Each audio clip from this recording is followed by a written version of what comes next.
Hello guys, welcome back to my channel. কেমন আছো সকলে? আশা করি অনেক অনেক ভালো আছো। আমরাও এখন মোটামুটি ভালো আছি, তবে প্রথমের দিকে খুবই অসুস্থ হয়ে পড়েছিলাম, ওই জন্যই এই ভিডিওগুলো আপলোড করাই হয়নি। তবে এখন কিন্তু একটা একটা করে সব ভিডিওগুলো তোমাদের সামনে আমি নিয়ে আসব। আর আজকেই আমরা এসেছি, আর আজকে রাত্রিরের পুরী সি বিচটা গোটাটাই তোমাদেরকে আমি দেখাবো। তো এখন আমরা একটু চা খাবো, তারপর একটু ঘুরবো, আর তোমাদের রাত্রিরের সমুদ্রটা কীরকম হয় ঠিক সেটাও দেখাবো। তাহলে চলো ভিডিওটা দেখতে থাকো, আশা করি তোমাদের সকলের ভালো লাগবে। আর এখানে দেখতে পাচ্ছ সকলে মিলে চা খাচ্ছে, আর ঘন্টার পর ঘন্টায় চেয়ারগুলো দখল করে বসে আছে। আসলে সবারই ভালো লাগে এই সমুদ্রের সামনে মানে অনেকক্ষণ ধরে বসে থাকতে। তো পুরীতে এসে, পুরী বা দীঘা যাই হোক না কেন, এই রাত্রিবেলার সমুদ্রের যে প্রকৃতির রূপটা সেটা সকলেই এনজয় করতে চায়। আর এত সুন্দর হাওয়া, জাস্ট অসাধারণ লাগে। তো আমরাও সেটাই এনজয় করতে এসেছি, অনেকটা টাইম কাটাতে এসেছি। আর এখানে দেখতে পাচ্ছ অনেক মানে রাত্রিবেলা এখানে মেলার মতো বসেছে, আর বাচ্চাদের খেললাম তো প্রায় অনেক। আর এখানে দেখতে পাচ্ছ মানে গোল করে এখানে বাচ্চাদের টয়েস বিক্রি হচ্ছে, তো সেইখানেই সব আছে। আর দেখো, তোমাদের বলেছিলাম না, পুরীর সমুদ্রটা রাত্রিবেলা একটা অন্যরকম রূপ নেয়, যেটা দেখতে প্রায় ঘন্টার পর ঘন্টাও অনেক কম লাগে, মনে হয় সারা রাতই এখানে বসে থাকি।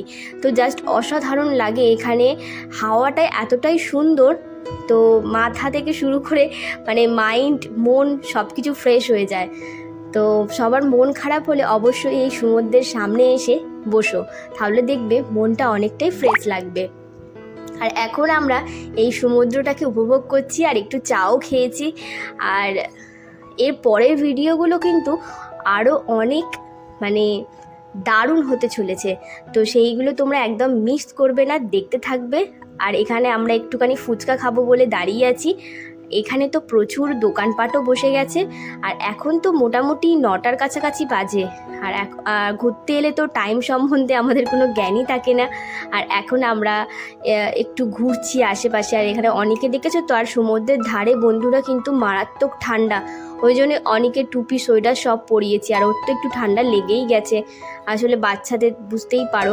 তো আমরা আবার আমাদের চেয়ারে ফিরে এসেছি, আর এখানে ঈশান আর ঈশানের বাবা ঘোড়া চড়ছে। তো আমাদের অনেকেও বলা হয়েছিল, কিন্তু ওর একটু ভয় লাগছে, ওই জন্য ও উঠতেই চাইছে না। আর এখানে আমরা এখন বসে বসে সেটাই দেখছি। আর এখানে অনেক ধরনের কিন্তু মিষ্টি বিক্রি হচ্ছে, মিষ্টির সাথে সাথে কিন্তু এখানে সিঙ্গারা, তারপর বিভিন্ন ধরনের ভাজাভুজো জিনিসও বিক্রি হচ্ছে, কিন্তু সেইগুলো যতটা না খাওয়া যায় ততটাই বেটার শরীরের পক্ষে। আসলে আমরা ঘুরতে এসে এতটাই নিজেদের ওপর অত্যাচার করি যে তার উপর যদি আমরা এই রকম টাইপের জিনিসগুলো খাই, তাহলে আমাদের শরীর কিন্তু বাইরে এসে অসুস্থ হয়ে যেতে পারে। আর এখানে দেখতেই পাচ্ছ আমরা সকলে মিলে কিন্তু বেশ মজা ঠাট্টা এনজয় করছি, গল্প করছি, আর সুন্দর হাওয়া দিচ্ছে। আর এখানে এখন ওরা ঘোড়া চেপে ঘুরতে যাচ্ছে, আর ওদের ঘোড়া চাপা অলরেডি হয়ে গেছে, চলেও এলো। এবার আমরা বেরিয়ে পড়বো, কারণ রাত্রিরের খাওয়া দাওয়া তো ব্যবস্থা করতে হবে। আর তোমাদেরকে তো বলেইছিলাম যে আমাদের খাওয়া দাওয়া আমরা মানে এখানে যে আশেপাশে হোটেলগুলো আছে সেখানে আমরা তৈরি করতে দিচ্ছি, কেনাকাটা বাজার দোকান সব করে তারপর তাদেরকে দেওয়া হচ্ছে। তো রাত্রিবেলা তো দেখা যাক, রুটি করতে দিতে হবে, আর তার সাথে তড়কা হোক যাই হোক কিছু একটা খাওয়া হবে। এখানে আমরা যাওয়ার পথে একটা মাছের দোকান পেলাম, তো সেখানেই এখন আমরা মাছ ভাজা খেতে এসেছি। এখানে বিভিন্ন রকমের কিন্তু মাছ আছে, দেখতেই পাচ্ছ, পমফ্রেট, কাঁকড়া, তারপর চিংড়ি মাছ।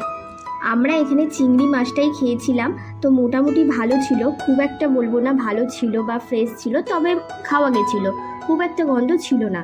তো যাই হোক, চলো এখানে মাছটা খেয়ে এবার আমরা আমাদের হোটেলের দিকে রওনা দেব। আর আশা করব আজকের ব্লগটা তোমাদের সকলের অনেক অনেক ভালো লেগেছে। আর এরপর কিন্তু আরও ইন্টারেস্টিং ব্লগ আসতে চলেছে। তো তো সকলে তোমরা আমাকে একটু সাপোর্ট করো, আর অবশ্যই ভালো লাগলে একটা লাইক কমেন্ট শেয়ার করে দিও। তো চলো আজকের মতো টাটা, সকলে ভালো থেকো।